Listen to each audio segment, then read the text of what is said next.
บายดีหลังจากเฮาขึ้นมาจากท่าเรือหรือว่าน้ำคลองแล้วเนาะขึ้นมาก็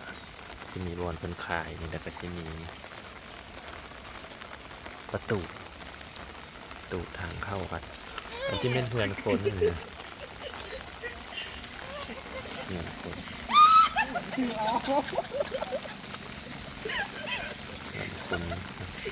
อันที่เป็นเพื่อนคนต่อใส่วัดอันนี้ก็แม่นวัดพญานาคดอนสิงห์สู้ข้างก็เป็นปลาส่วนเป็นขายเครื่องรูปของกินเป็นตลาดน้อยโอ้ปีใหญ่แท้ใหญ่บ้านเนาะ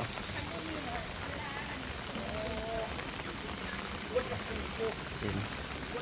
เผ็ดปักเขือมากเล็กน้อยเนาะที่อันนั้นที่เป็นขายสิมีปลาส่วนเอาหน่อไม้มาขายก็สิมีหน่อไม้ส้มมากโมแก้วแล้วก็พืชผักโอ้มีเป็นเอ็น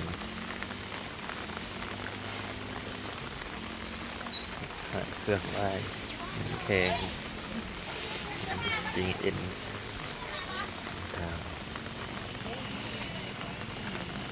อันนี้จะเป็นดอนอยู่กลางคลองดอนอยู่กลางคลองเราอยู่กลางน้ำโขงอยู่กลางน้ำโขง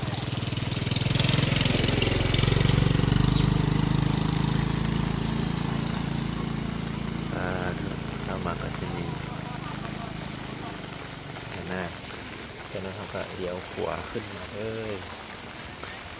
สาธุ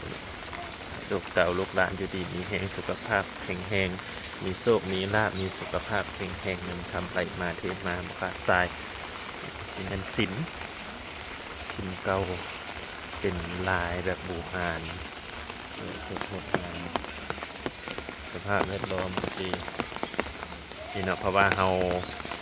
ห่มเย็นเพราะว่าเฮามายามันเปียกเอามายามันเปียกแด้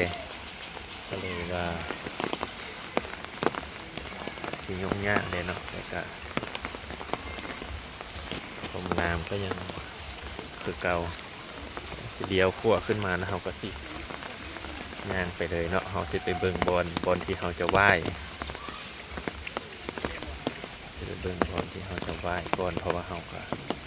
บ่เคยมาจากเทื่อเอาสิเบิ่งซาธุเนาะก็สิ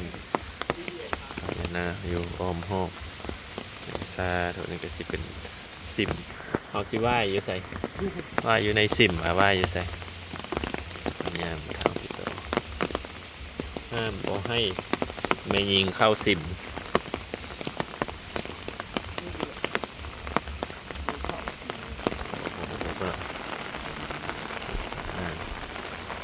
คาถาปูสอนใส่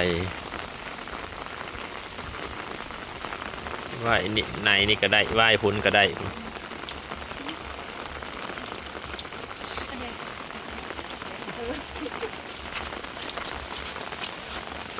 สาธุเดี๋ยว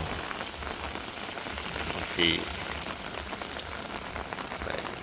ไหว้ก่อนเนาะไว้พบกันใหม่ในคลิปหน้าสบายดีอยู่ดีมีเอง